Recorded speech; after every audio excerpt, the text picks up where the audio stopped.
Welcome to 24 Hours of PASS Summit Preview 2016. We're excited you could join us today for Kaylin Delaney's session, Blocking Versions, Concurrency for Maximum Performance. This 24 Hours of PASS event consists of 24 consecutive live webinars delivered by expert speakers from the PASS community. My name is Daniel Janik, and you can learn more about me at SQLTechBlog.com. Here we're all about Kaylin Delaney and her sessions. It's enough about me. Have a few introductory slides. Can you click next, Kaylin?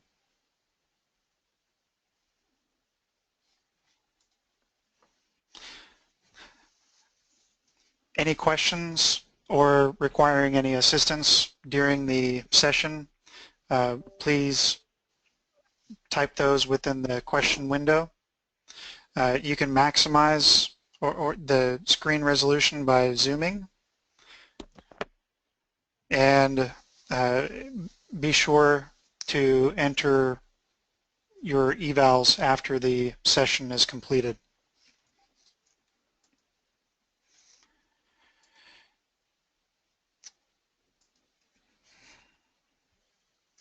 Next slide, please.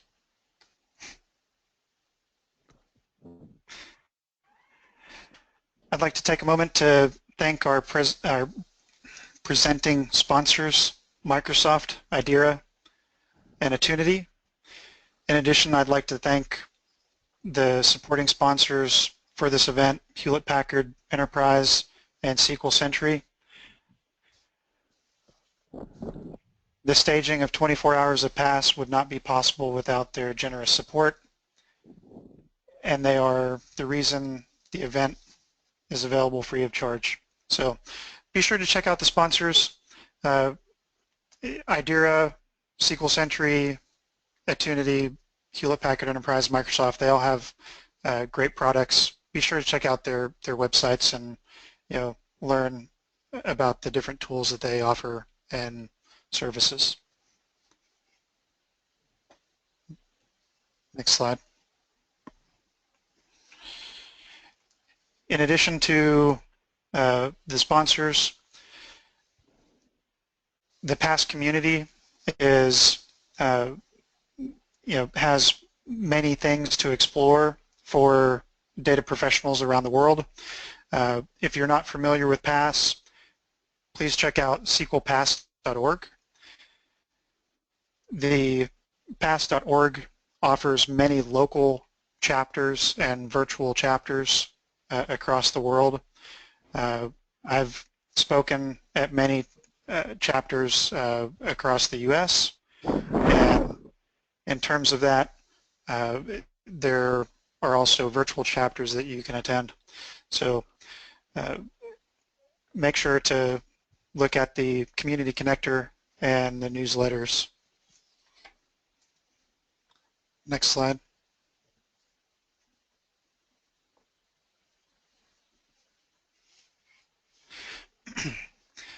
Finally, the next PASS Summit event is coming up in October.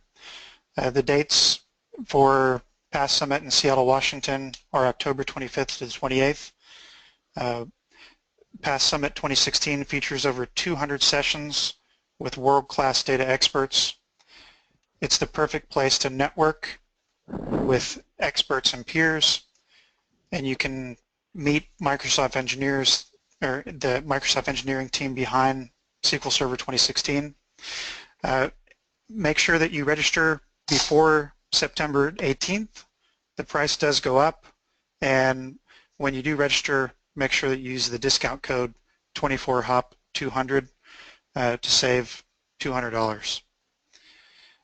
Find out more about PASS Summit at the website listed on the slide here, which is www.passsummit.com. And as a reminder, this session will be recorded and available for later playback. With that being said, I'd like to turn it over to our speaker, Kaylin Delaney. Kaylin? Well, thank you very much, Daniel. I appreciate that. And welcome, everybody. Thanks so much for being here this afternoon. On the screen now, you can see a little bit of background about me. I'm not going to step through every bullet point here.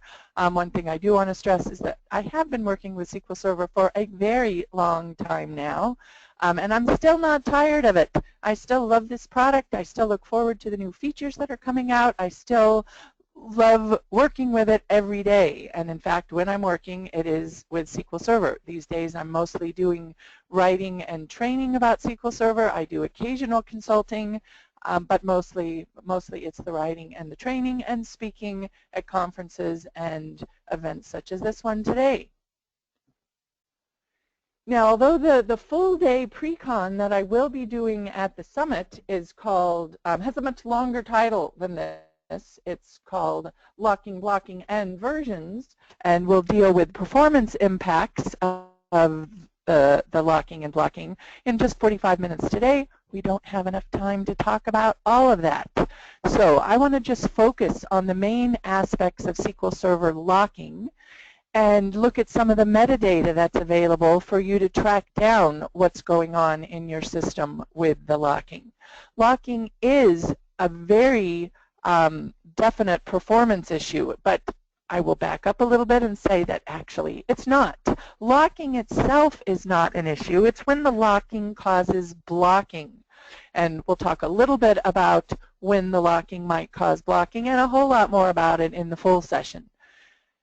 But you can have the best written code in the world. You can have the fastest running queries in the world, but if your application can't get the data it needs because that data is currently locked and then your queries get blocked, it's going to seem like it's the slowest application in the world. It's not going to matter how good your indexes are and how good your cache management is if the data is locked and you can't get to it. So this will just be a beginning of a way to start looking at the locking that's going on. We're going to look at the three main aspects of locking, and I'm just going to give you a little bit of information about how SQL Server acquires the locks and how it determines what kind of lock, how long the locks are held, and how much data is locked. We will have a few demos here using SQL Server Management Studio. I will be using SQL Server 2014, but nothing that I will be talking about, excuse me, nothing that I'll be talking about has changed in the new 2016 version. Excuse me. So first we'll look at the types of locks. There are two main types of locks that SQL Server deals with that are applied automatically by the system depending on the work that you're doing. SQL Server can apply either shared locks or exclusive locks to your data. Shared locks are indicated with an S in the metadata, which we will be looking at very shortly. Exclusive locks are indicated with an X.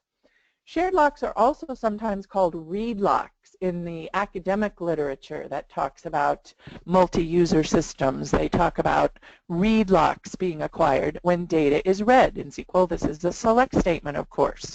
But because they are shared locks, they're shareable, and everybody can have a shared lock on the same data at the same time with no conflict. Shared locks are compatible with other shared locks.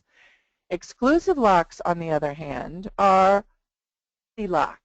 They're called write locks in the metadata. Basically, they're acquired when data is modified in any way. Inserts, updates, or deletes, as well as metadata changes, can acquire exclusive locks. Exclusive locks have to be the only lock on a piece of data.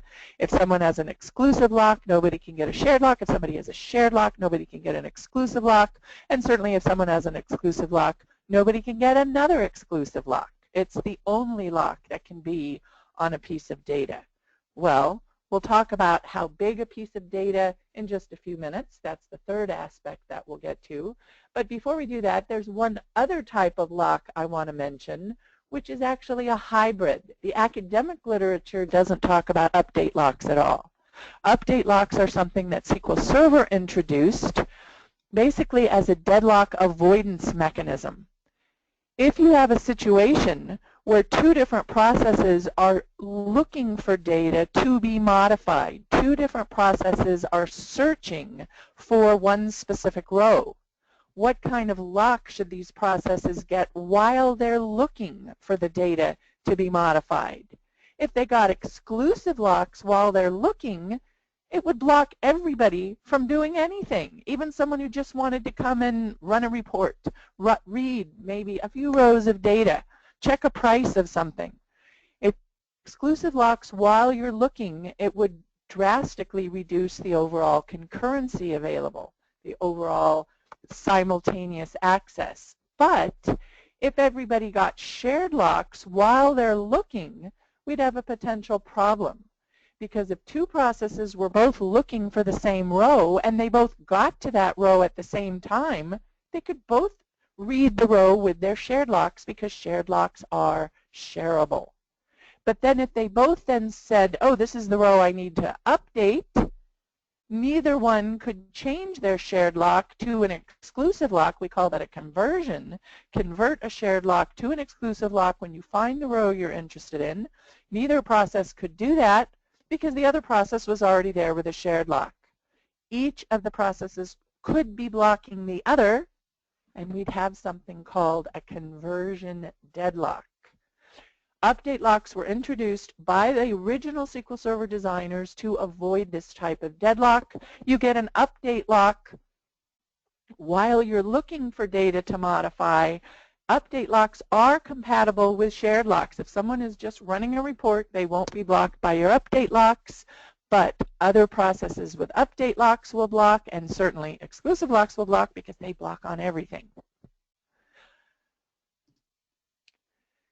The next aspect of locking I'll tell you a little bit about is how long are the locks held? The answer, as to many, many questions I'm sure you're aware, is it depends. It says that right at the top of the slide. The lock duration is dependent on something that the metadata as the owner. Now, I don't like that word. To me, owner doesn't have a whole lot of meaning in this regard, but I like to call it the lock scope, but the metadata calls it the owner, so we're going to have to go with that. I want to actually give you a sneak preview of the first demo as I talk about the first two owners shown on this list. There are 5 different lock owner scopes that I will mention. Most of our troubleshooting, most of our locking and blocking relates to the third one, transaction locks. So I'll get to that in a minute. And then the last 2 on the list I'll just give you a brief mention of. But I do want to mention the first 2 because these sometimes can take people by surprise. If you are in a database, you have a lock in that database called a shared transaction workspace lock. Everybody in a database has a shared transaction workspace lock in that database. So let's do a first sneak, whoops, not there yet, sorry. A first sneak preview of the lock metadata. I'm going to be using a little tiny sample database called pubs, but you could do this exact same demo that I'm going to do now with any database. In my little pubs database, I can look at the main locking metadata called sys.dmtran_locks, and there's a whole bunch of columns that come back, and I'll tell you about some of these columns in just a few minutes. Right now, the only one I am really focused on is this column called request owner type. So I'm going to run the second query here that rearranges the columns and only gives us a subset of columns. And what we can see is this query that I'm running right now has a shared transaction workspace lock because it's using database 12, which is my pubs database. If I open up a new query window and then another one, I've now got 3 query windows, and I run the same metadata query again, I now have 3 shared transaction workspace locks. everybody in a database has a shared transaction workspace lock for that database. If one of these sessions changes the database it's in, we still have a shared transaction workspace lock, but now the database ID is different. There are two exceptions here. If somebody is in the master database, they don't have a shared transaction workspace lock. There's only two of them now. And if somebody is in the TempDB database, they do not have a shared transaction workspace lock. Now there's only one. Why is that? Well, it turns out the reason that these shared transaction workspace locks are acquired is to let SQL Server know that somebody is in a database so that certain other operations can't be performed. For example, back on the slide,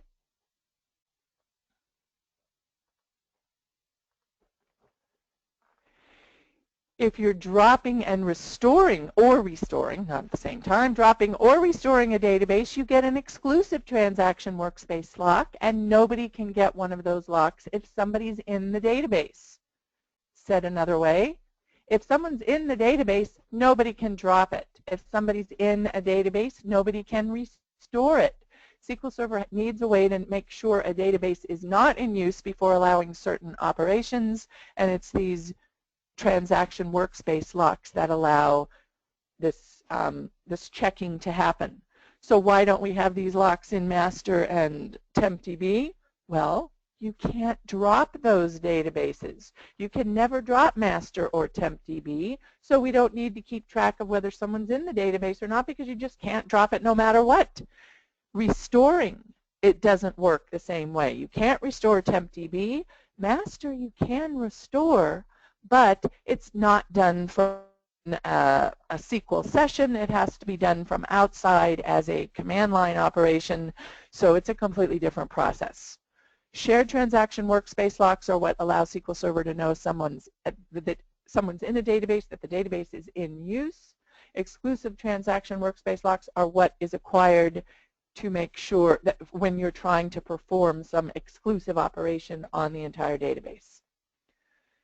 The third duration, and we will have a bigger demo on this when we get back to the Management Studio, the transaction locks are the ones that normally are involved in our troubleshooting. These are the locks that are acquired when you're working with your data. How long are they held? Shared locks are only held by default until you're done reading the data. You read some data with a lock, but then you release the lock as soon as you're done reading. You get some other data, another row, get a lock on the row while you're reading it, and then you release the lock. You get a lock, read the data, release it. Get a lock, read the data, release it. Very, very transient. Exclusive locks, on the other hand, are where most of the blocking problems come in because exclusive locks are held until the transaction is over. You begin a transaction, you update some data while holding an exclusive lock, and then you may go off and do a bunch of other work. You will continue to hold those exclusive locks. So in fact, one of the main troubleshooting steps for reducing locking is to just make sure your transactions are as short as possible. If you forget to do your commit, the transaction will stay open and the locks will continue to be held, will continue blocking other users. And we will see an example of some transaction locks shortly. I also want to mention the last two just to let you know that there are two other lock owners that can show up in the metadata. I'm not going to say any more about them other than what's on this slide here. Cursor locks are acquired when you've defined a cursor and you've specifically asked for something called scroll locks. I want to mention these just because they're a different duration. Scroll locks are acquired when a row is fetched and are not released until the next row is fetched through the cursor. You have to have declared the cursor, with scroll locks is what the syntax says, and basically the locks are held from one fetch to the next.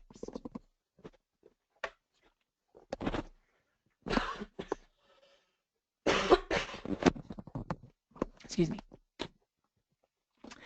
And then the fifth value that you'll see in that lock owner column is something called a session lock. These are only acquired with something called application locks. Application locks are basically a way that you can define and control your own locks.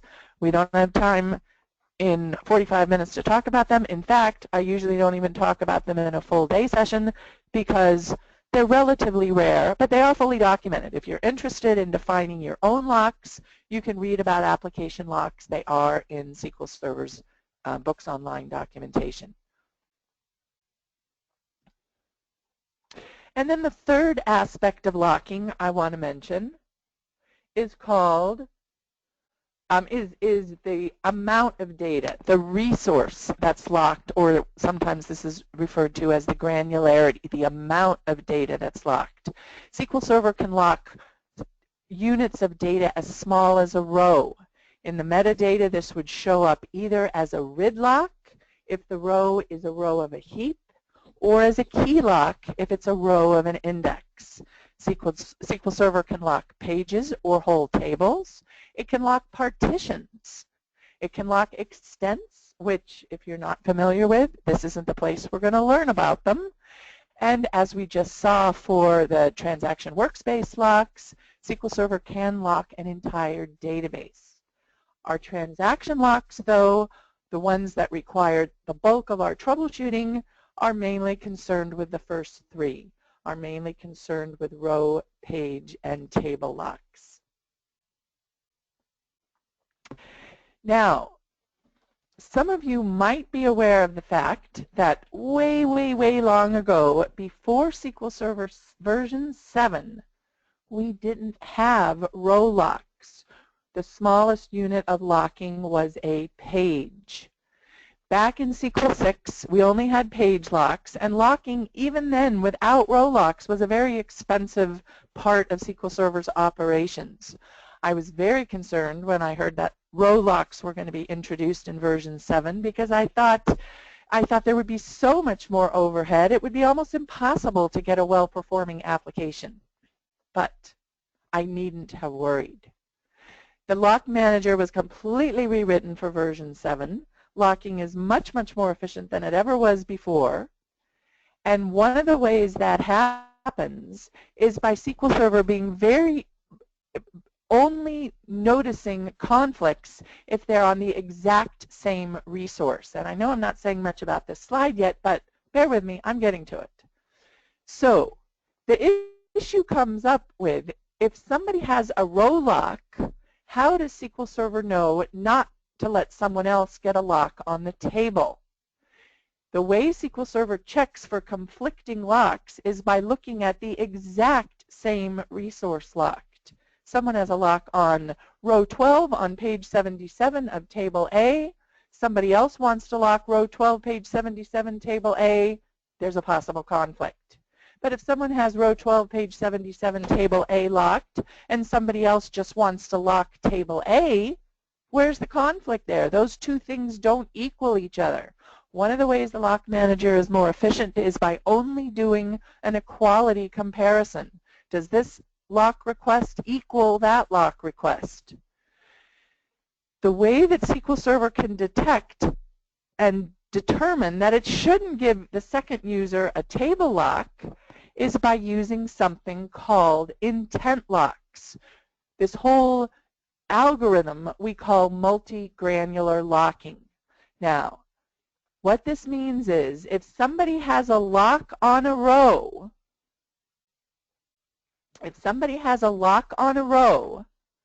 they will also, and I'm going to see, I should have checked this before, can I draw on my screen here? Sometimes I can in presenter mode and sometimes I can't. So, oh, here we go. There, look at that.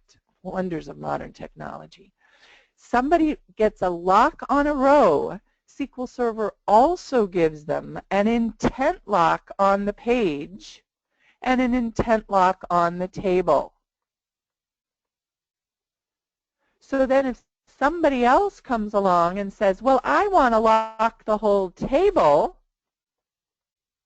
an intent exclusive lock and an exclusive lock are not compatible. The second user cannot get the exclusive lock on the table because somebody else already has an intent exclusive lock.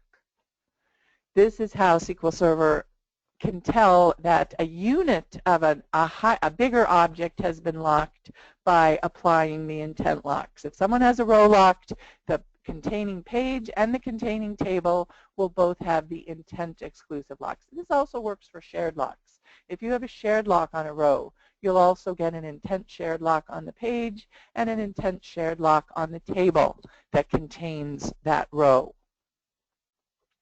Here's a quiz question. What do you think? If somebody has an intent shared lock on the table, do you think somebody else can get an intent shared lock on the same table? Well, I'm going to let you think about that for a little while. We're going to move on and talk about the metadata that we're just about to look at here. I gave you a sneak preview of it when we looked at the shared transaction workspace locks, but now we're going to look at it in a little bit more detail. I want to talk about, we will be looking at these columns here. So the type of lock is in a column called the request mode. This is where it says shared or exclusive or intent shared or intent exclusive or update. The duration of the lock is reflected in the request owner mode. So that's where it will say it's a transaction lock or a shared transaction workspace or a cursor lock or an application lock. Then the actual resource is reflected in 4 different columns. There's the resource type, the database ID containing that resource, a description of the resource, and then something called the resource associated entity ID, and that will become a little bit clearer when we look at the example. So now let's get back to my script here, and we'll move on past just looking at the shared transaction workspace lock in the column called request owner type. And I'm going to show you the multi-granular locks. First, without an index on the table, and there's a typo, that's an index. Without an index and also with an index because the locks look slightly different. I'm going to make a copy of a little table I have called titles. And I'm going to call the table new titles. Drop the table if it exists and then build a new one. There's only 18 rows in it, no big deal here. But then I'm going to start a transaction and lock one row. I'm going to lock the row where title ID is equal to a specific value. I'm going to reduce the price by 10%. So notice that this update now affects just a single row. And when we look at the lock metadata, I'm going to point out some of the values that are returned here. Notice I have a where clause for now. When I'm looking at my transaction locks on the data, I don't want all the clutter of these database locks, the shared transaction workspace locks, cluttering things up. I have a shared transaction workspace lock for every single connection, and sometimes that's just clutter. So I usually have this in a where clause to ignore those, and I will be looking at all my other locks. So what you can see here is the multi-granular locking. I have an exclusive lock, the request mode, on a row, and because the table is a heap, I just built it and didn't build any indexes on it. It is a heap. The resource type is RID. I have an intent exclusive lock on the page, and I have an intent exclusive lock on the table itself, which shows up as object. So can you tell what object this is? Well, if all I have is these 3 locks, it's pretty obvious that they go together. What object is it? I can get the object ID from this column called Resource Associated Entity ID. I can just take this value and plug it in to the object name function, and it will tell me what object it was. Look at that. It's the new titles table. We knew that already. But what about what page and what row it is? If we look at the resource description, I can actually see the page number. This notation here indicates it's file 1, page 522. The row is file 1, page 522, row 0. That's what the three-part notation means here. File number, page number, row number. But consider the situation where we have hundreds or thousands or more locks. It's not always obvious which row and page locks go with what object. If all we saw was this RID lock, how could we tell what table it was referring to? Notice the value in resource associated entity ID is not the same as the object ID down here. It turns out that this value is the partition ID.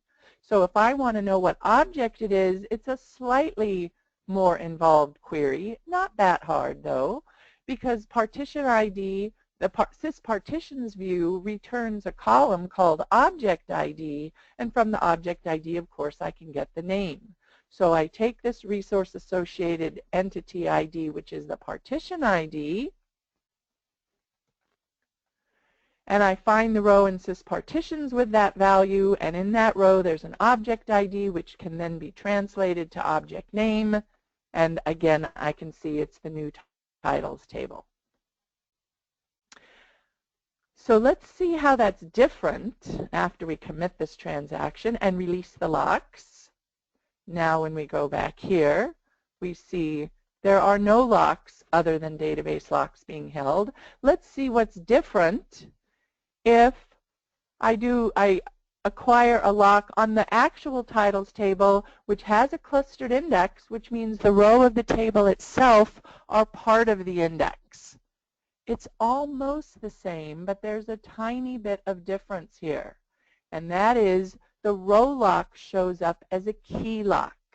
The row lock is a key lock, and the resource description looks quite different. We still have an exclusive lock on the row, an intent exclusive on the page, and an intent exclusive on the table. We can see what table it is with the object name function. We can see the table name here by going through the syspartitions view, or we can get the page number right from the resource description. But how can I tell what row it is?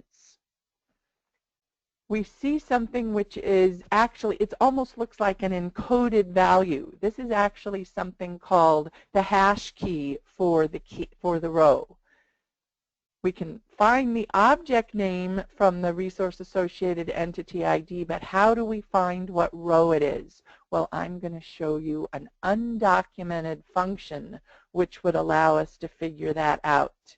First, we have to know what table it is. We have to know the table. Well, we can find that the same way we did before, plugging the table ID into this function here. And it tells me it's the titles table. So once I know it's the titles table, and I look at the rows in titles, there is a special function we can use to add an extra column to the beginning of each row. That function has a very strange name. It's called %% lock resource %%. Now don't ask me where that name comes from. I have no real idea. I have some wild guesses. But I'm going to take this key value here and I'm going to add it to a where clause. I'm going to say where the lock resource lock res %% equals this value, which we then see has a whole bunch of spaces at the end of it that I'll wipe out. I can see a lock resource for every single row. I can filter on the particular value that showed up in my lock metadata and see just exactly what row it was, BU1032. That is the row that I locked here. So from the lock metadata, I can figure out what data is locked. I can figure out what tables, what pages, what rows.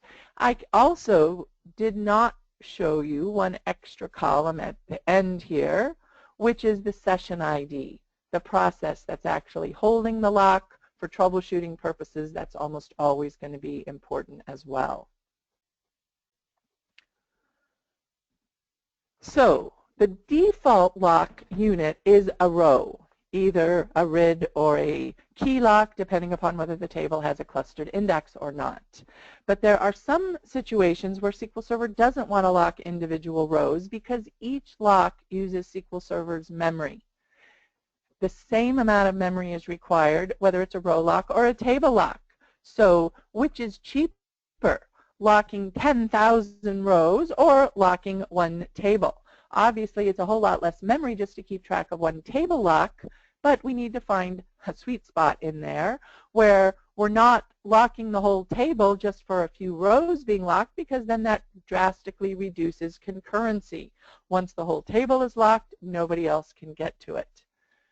The default, again, is row lock, but if SQL Server determines, usually after optimization, that too many rows are going to be locked or too much memory is going to be used, SQL Server might decide to lock pages, or it might just decide to lock the whole table. Sometimes it decides this right as it gets started.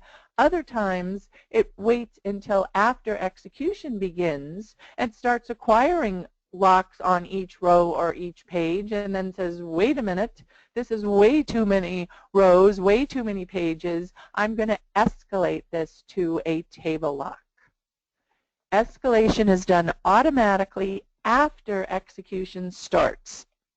You do have some control over escalation with an alter table option called lock escalation. The default is lock the whole table when you escalate. That's the default.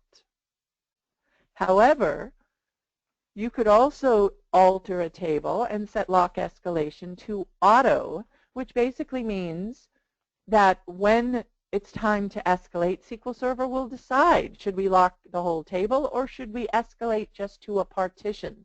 Seeing that partition ID in the associated entity ID column allows SQL Server to know if most of the locks are in one partition or another, so it can determine whether locking a partition is a good thing or not.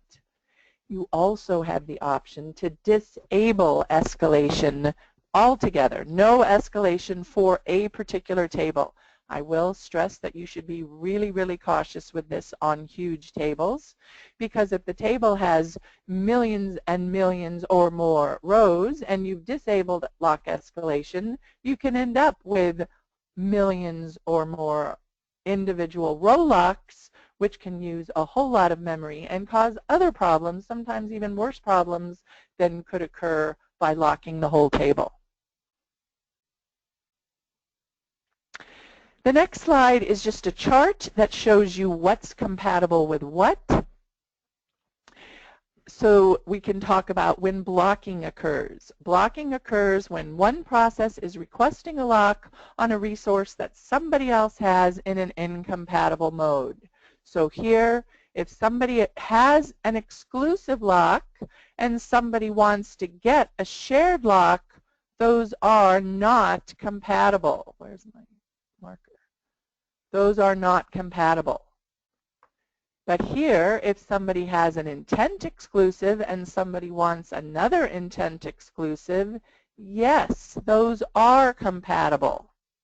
Now, there are 3 special locks at the end that I haven't mentioned yet. I will just say a couple of words about these 3. I'll start at the bottom because there's a little more I want to say about the first 2. BU locks. BU stands for bulk. Well, it stands for bulk update, but it's actually acquired during bulk insert or BCP operations if you request it explicitly. There is a flag for both the bulk insert SQL command or the BCP utility where you're requesting special table locks. These are different than regular exclusive table locks because to bulk update two of these locks, as you can see on the previous slide, are compatible with each other. This allows two different processes to do bulk loads into the same table simultaneously. So the first two locks on the slide here are our schema stability lock and our schema modification lock. Schema in this case applies or refers to the object definition. Locking a schema means locking the metadata, locking the object itself at the metadata level. Schema stability locks are acquired when a query is being optimized and compiled. Basically, these are the most compatible kinds of locks. Anything can be done with a schema stability lock in place except for the schema modification. If you are compiling a query, other queries can be run that do inserts, updates, and deletes, but schema modification, the only thing that can't be acquired is the schema modification lock, which is acquired when you're doing alter table, changing a data type, adding a new column, dropping a column, changing the table structure. Think about this. You're in the middle of compiling a query and somebody adds a new column to the table. So should the compiled query refer to that new column or not? It would be very hard to come up with a consistent answer, so those two are not allowed. You cannot modify the schema while someone's in the middle of compiling. You can't compile when somebody's in the middle of modifying the schema. Now, 2014 introduced a special extension to the schema locks. Schema locks are not only acquired when you're altering a table, but when you're altering an index. When you're doing an when you're doing an online index rebuild, or when you're altering a table to do a partition switch, you get schema modification locks. And a problem that arose with these schema modification locks is because they are so incompatible. We can see that on this slide here. Schema modification locks are the most incompatible type, not compatible with anything. Anybody else would block behind them. You are updating a table. Somebody is trying to do an index rebuild. They won't be able to. They will get a schema modification lock and block because of that. And then somebody else trying to do something very simple on the table would not be able to because of the schema modification lock. By default, other processes would stack up behind the schema modification lock. In SQL 2014, we introduced something called a low priority wait, which basically means the schema modification lock would have a lower priority and other locks would not wait behind it. It would basically allow other locks to jump over it.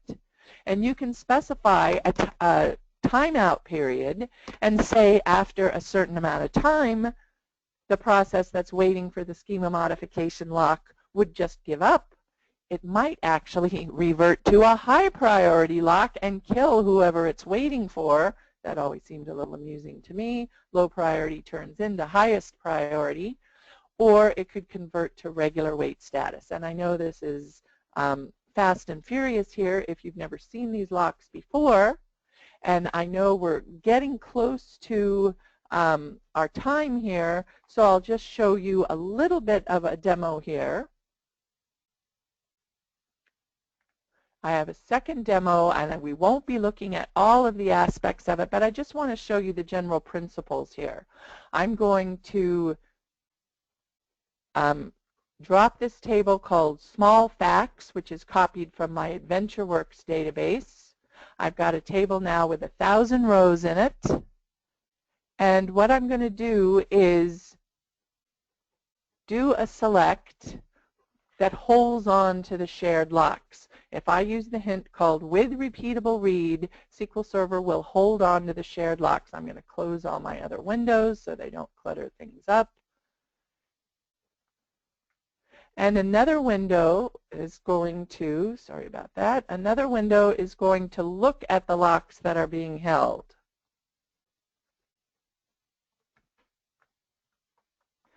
So actually this isn't looking at locks, this is looking at the waiting tasks. So this one process that I just ran is waiting for about 6 minutes before it continues. And for that 6 minutes, it's going to be holding on to the shared lock that it has, so that when another process comes in and tries to do an alter index rebuild,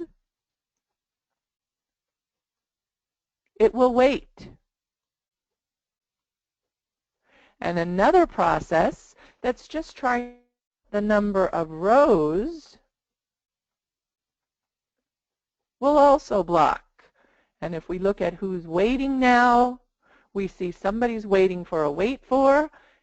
The alter index is waiting for the schema modification lock, and then the process trying to just do the count star is waiting for a schema stability lock. It can't even compile the query. So we'll cancel this, and we'll cancel this, and I'll show you one example of this low priority wait. It has to be done with an online build. But notice what we've got here. I'm going to rebuild with online and wait at low priority. Unfortunately, for my demo purposes, I can't make the duration less than a minute, which means we got to sit here for a minute to see what's going to happen here. But now I'm waiting. I can't get the lock to do the alter index rebuild because this process is still holding on to the lock and waiting to commit. We can see that this is waiting at low priority, which means that this select will not stack up behind it. The select will be allowed to proceed. But this is only for a minute, and after a minute, this process will say, I'm tired of waiting, and what I've told it to here is just give up. We can see in the lower right-hand corner, it's been waiting 41 seconds now. It will continue to be low priority. Anybody else just selecting data can continue to read it until that minute is up. When the minute is up, 5 seconds left, this process will give up because I said the abort after wait is on itself.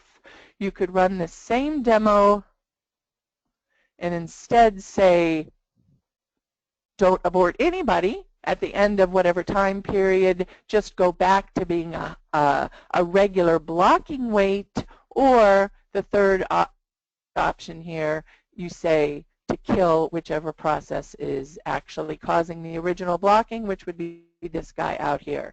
We don't have time to go through all the other examples, but my scripts will be available to you, so you'll be able to try all these out for yourself.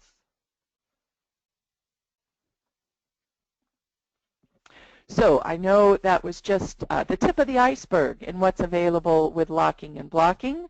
We did just have 45 minutes today for me to give you some basic information about locking and the metadata that's available for you to track down issues with locking and blocking.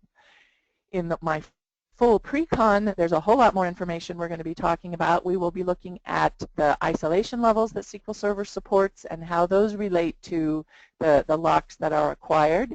We will be looking at more metadata objects. We will be looking at the row versions that are generated with SQL Server snapshot isolation. We will look at troubleshooting tools and ways that you can override and control the default locking and blocking. And then I will also give you some information about the incredible non-blocking, completely optimistic data access with SQL Server's in-memory OLTP, which was introduced in SQL Server 2014. So I'd like to thank you very much for being with me. I almost said this afternoon, and then I realized, well, we're all over the world. You're all over the world, so some of you might not be listening in the afternoon, but whatever time it is for you, I very appreciate you taking that time to spend with me here. And I would also like to thank Daniel very much for being my, excuse me, for introducing me, and also like to thank Pass. So,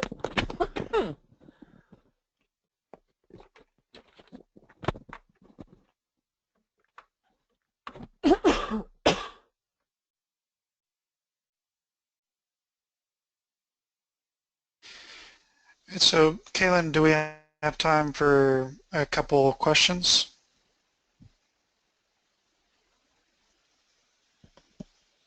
Sure. All right, so the first question that we have is from Harold, which is, uh, will drop existing reduce the blocking? Well, I'm not sure what that means as opposed to with drop existing in for rebuilding an index or for what? I need the rest of the context there. All right, so we'll wait for him to reply on that. And then another question is, will you be writing a follow-up book, Microsoft SQL Server 2016 internals, with a deep dive into blocking, locking, and deadlocking? Well, Microsoft Press has actually gone out of existence for the most part. They were my publisher. With Microsoft's fast release cycle, the short answer is no. I will not be writing any big books anymore, but I will be writing more of the smaller books, the kind that Redgate puts out. I do have a whole book about concurrency from Redgate on locking and blocking. It's a little bit out of date, but I am planning on updating that. And I also have another book on in-memory OLTP internals, which talks about the concurrency and the lack of locking with the new in-memory technology. So I will be doing more writing. A lot of it will be on concurrency issues, locking and blocking, but there just won't be another one of the big internals books come. Okay, and then the next question is, what does M stand for in the lock MIS? Oh, right, that just is lock. I believe you're talking about in the metadata there. Let's see if we have that. When we looked, oh, I don't have that up anymore. We can't see that. That's just a lock mode. The M just stands for mode, lock mode. There isn't any special meaning to it. It's always lock M.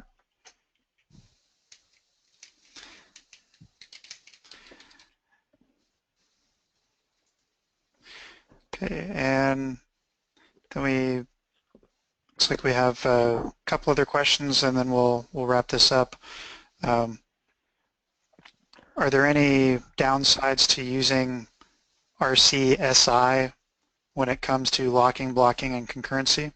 Oh, very good question. Read committed snapshot was touted when it was introduced as a wonderful alternative to using the no lock hint if you were getting excessive blocking. I wouldn't actually call it a downside, but there are certainly trade-offs and things you have to be aware of. Basically, there's going to be a much bigger demand on your TempDB, so you just need to make sure that you monitor TempDB possibly more aggressively than you have before, and make sure TempDB is using a fast modern disk or disk subsystem for your TempDB database. The big thing that really catches people by surprise, though, is the fact that Microsoft does advertise RCSI, Read Committed Snapshot Isolation, as an alternative to using the no-lock hints. And I will be talking about this in the full day session, so you'll hear this again, those of you that attend that. Microsoft advertises this as an alternative to no-lock. However, if you already have no-lock in your application and you enable RCSI, it won't apply to any queries that already use no-lock. No-lock reading the dirty data will override the RCSI. So before RCSI can actually show its colors, you've got to go in and remove the no-lock hints from your application code. That does take people by surprise. I wouldn't call it a downside. I wouldn't call it a drawback. I'd just say it's something you need to be aware of. But I'm glad you asked that. That's a very good question. Yeah, I like to refer to the no-lock as the duct tape of SQL Server. Right, and you have to remove the duct tape before you can apply a better solution. Then finally, there are a lot of questions on where we can get the scripts that you used. Well, I'm not sure if the 24-hour people are going to have a specific place, or I can put them on my page for that, but I will be blogging the answers to these questions. I'll put them in writing and on my blog. I blog at sequelblog.com. Just look for my name there. I will have a blog post follow-up to this session, and I'll include links to the scripts here. All right, and then as a reminder, this session is recorded and will be available at some point at 24hoursofpass.com. And I'd like to thank Kaylin for the great session. Well, thank you very much, Daniel. Yeah. So if that's all the questions, then we didn't hear back from Harold about what he meant by let me look through the list here. It says drop existing with rebuilding existing under your previous example. I think maybe then we're talking about rebuilding an index. Oh, was that in? That was in. No, it wasn't there. In my previous example, did I have drop existing there? No, I guess I'm not sure. Rebuilding an index with drop existing basically can make that happen a lot faster, and just because it happens faster, of course it will reduce blocking. But there's nothing about what the drop existing does itself that makes it any better than any other dropping of an index or rebuilding of an index. It does everything in one single operation. There's less chance for blocking, less chance for inconsistencies, and less possible rebuilds needed for other indexes. But I am a little confused about the exact context. I apologize if this was something I have in my script and it's just not coming to mind. But when I get the blog post up about the follow-up here, you can, Harold, if you're still listening, feel free to ask that as a follow-up question on the blog post.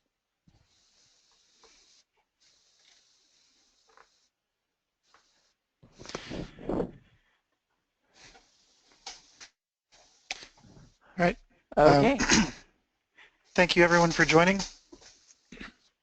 And be sure to attend the next session. Thank you, Daniel. Bye-bye.